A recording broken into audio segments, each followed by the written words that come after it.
This is the future.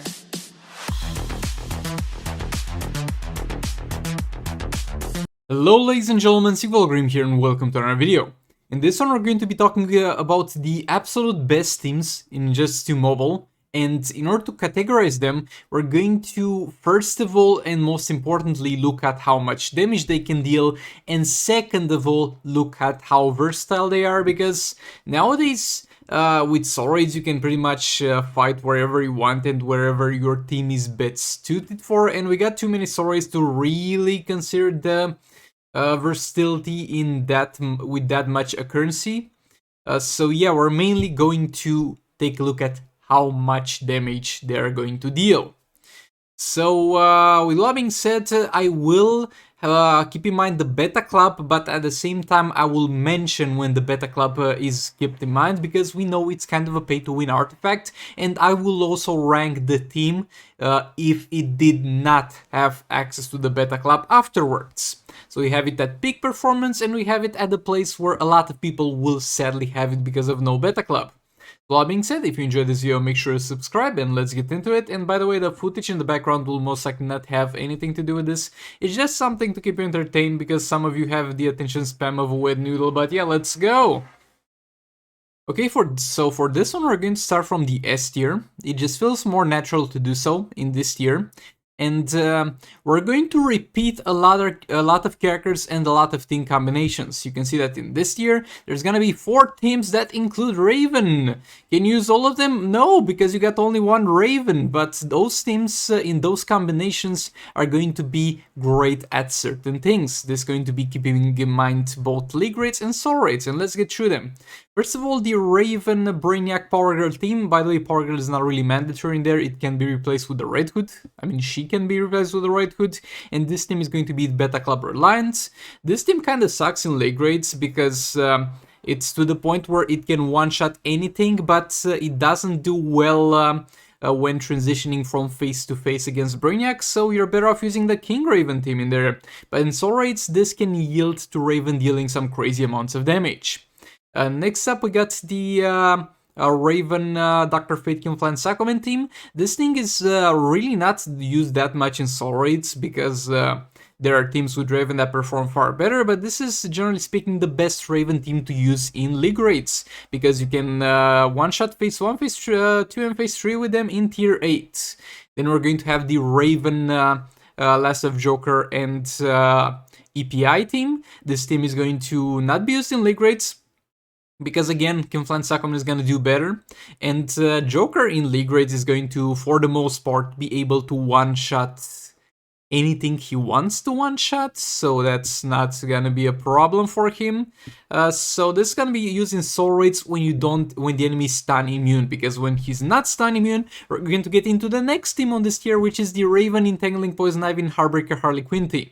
Both of them are going to rely on Raven to boost the damage of the League of Anarchy, and rely on one of the damage dealers to deal the damage. If the target is stunnable and you're able to stun them with Harley's special 2, then that's gonna do better. If not, Joker is gonna be the next best thing. And then we got the Batman Ninja team with Beta Club, but the Batman Ninja team with Beta Club and the Beta Club is not really fixed, let's be honest here, but this is gonna be a team that's gonna get all the way to S tier because of versatility, because a lot of times compared to the other teams on this tier is not gonna be really on par in terms of damage, but it's gonna be more or less constant in terms of performance because he's gonna perform well in every soul raid. So this is going to be the S tier. Again, out of those teams, you can only use 2 of them at once, because obviously the Batman Ninja team and one of the Raven teams, so you have to pick. I'm trying to present over here all the alternatives and see how teams are going to rank based on what specifically you put in that team, because if you swap a player, the team might go down 1 or 2 tiers. But all that being said, let's move on to the next tier. Starting off with the A tier, teams that are going to be great. Those are great teams, and they're still gonna be in the top 6 teams, most likely. So yeah, first up we got the Arkham Knight Batman League of Anarchy. This is gonna be the League of Anarchy that you're going to use without using Raven. This is gonna be the go-to for League raids because they're gonna deal loads of damage, and you're not really gonna use Joker nowadays that much in League raids because simply Raven Kilmflan Sakoman is gonna take his place in phase 1, and the Arkham Knight Batman EPI Harbeck Harley Quinn is going to hit Gorilla Grodd and maybe one-shot it, and it's still going to be a very good team for soul raids, dealing tons of damage, and is gonna be what you're going to use if you end up using Raven with something else in soul raids. For example, with Brainiac and Power Girl, you're going to end up using those guys, and they do well. They do very well. Then we got the Beta Ninja team without the Beta Club. Even without the Beta Club, those guys are going to be very strong, especially in soul raids. In League raids, not that much, because Catwoman is a character that heavily benefits from sitting in the fight, because she needs to keep hitting, she needs to keep stacking that lethal attack damage, and that All Blades kind of is counterproductive in terms of that. But in soul raids, they are a very, very strong pick, and in League raids, they are fine. They are okay even without Beta Club, but not as strong. Next up, we got the classic Kilmflan Sakoman team. You can see that there are 4 characters in that team. How are there 4 characters equal? There's only 3 characters in a team. Don't worry, because we will see this recurring with some teams. We're going to have Kilmflan Sakoman and Dr. Fate as mandatory characters in that team. And then we're going to have Shazam for League raids and Red Hood for soul raids, because they just do better. You just swap them in terms of what you're playing, because one does better somewhere, one does better in the other place. But nevertheless, a very versatile team, can hit anything, can deal tons of damage with the percentage damage on the special tree, and can deal some damage afterwards. Next up, we're going to have the Black Manta team. The Black Manta team, this one that we're going to talk about, because we'll talk about one without Brainiac, but it's basically the Brainiac Black Manta team. This could have Beta Club, but I didn't really put Beta Club on them because they don't really have to, because it doesn't benefit them by that much. But yeah, basically you got Black Manta Brainiac. If you got Beta Club, you put Vixen. If you don't have Beta Club in the team, you put Justice Flash. But again, for this one, Beta Club is not gonna enhance the performance that much.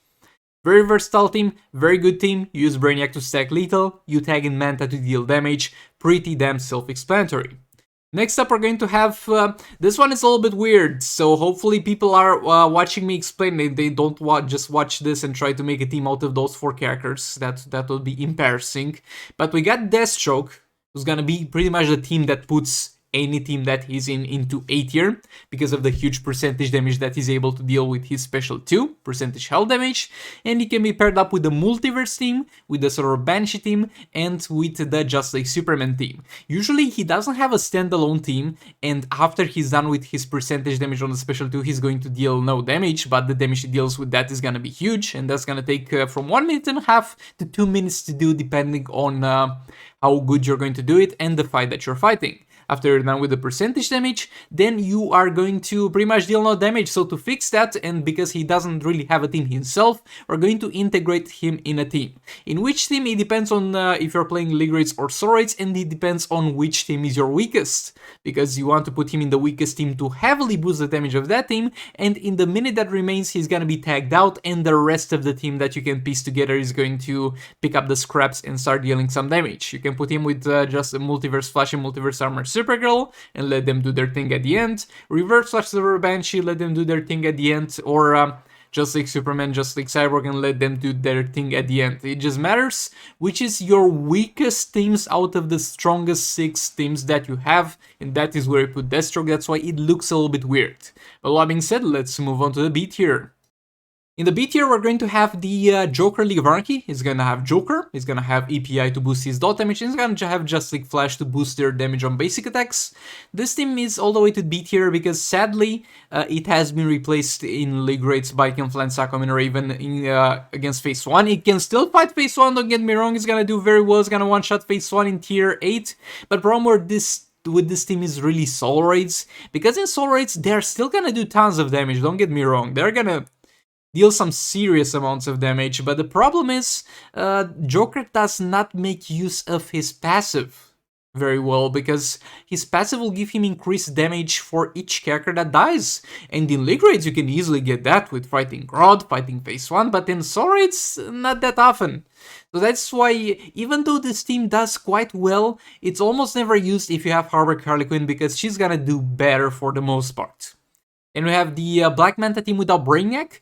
The only situation in which you should use this is if you have Brainiac with Raven. If you have Brainiac with Raven and you still want to use Black Manta, you're going to pair him up with Just Like Flash and Vixen. If you don't have Vixen, you can swap with Bane. It's gonna do worse than with Brainiac, obviously, but it's still gonna be a solid choice. Then we got the Silver Banshee team. So mandatory out of this one is going to be Silver Banshee and Power Girl, and then you have a choice. If you're playing League Raids or Soul Raids but still using All Blades, you're going to go with Reverse Flash. If you're playing Soul Raids and you have full Soul Raids artifacts, you're going to play Martian Manhunter. If you have questionable life choices, you're going to play Parrot or Batman. So that's the Silver Banshee team pretty much. Next up, we're going to have the Collector vs Superman Brainiac team. So look, it's a little bit weird with this dude. This dude is going to deal a lot of damage if you pair him up with Brainiac, but the problem is he does less damage than Black Manta and less damage than Raven. So unless the only reason you would use this team is if you don't have Black Manta yet, and if your Raven is going to go with the League of Anarchy, then you can use this team. Otherwise, this team is not going to be used. So while it does a lot of damage, it's something that not everybody is going to be in a situation where they have to use it, or it's going to be optimal for them to use it. And Red Hood is there more or less as a placeholder. There's a lot of stuff you can put in this team, and it's not going to change the gameplay of it that much, so you're going to be fine. And moving on to C tier, we're going to have the Multiverse team, the Classic Multiverse team, and the Justice League team. I mean, those two guys usually were fighting amongst each other on the 6th place in the top 6 teams that you can use, because usually League Raids are going to be done in 6 fights per each player. And in League Raids you can use 6 teams every 24 hours and they reset. So being the 7th best team in the game doesn't really do much for you. And the introduction of Deathstroke didn't really help them that much either. So yeah, you should only use those teams if you don't have anything better. And if you have Deathstroke, you're going to mix it with one of them. But yeah, you're quite unlikely to make that much use of those teams. Multiverse team is very strong in League Race still against Captain Cold. And the Justice League team can do very well in Dawn of Apocalypse raids. But except with those, other than those 2 exceptions, you're not gonna see them that often. Except for new players who don't yet have most of the characters. And with the Justice League team, you can like do a little bit of a swap and do the traditional Justice League team that I forgot to introduce, which is Cyborg, Justice League, Flash, and Aquaman. But yeah, those teams are going to be very useful for new players. They're going to be definitely an alternative, but you're eventually gonna cycle them out for something better. So yeah, this was the tier list. Let me know if you think I missed any team. If anybody wants to tell me that I missed the Raven, Darkseid, Brainiac, nah bro. We're not doing that. But yeah, thanks so much for watching. Hope you found this useful, and I'll see you all in the next one. Goodbye! This is the future.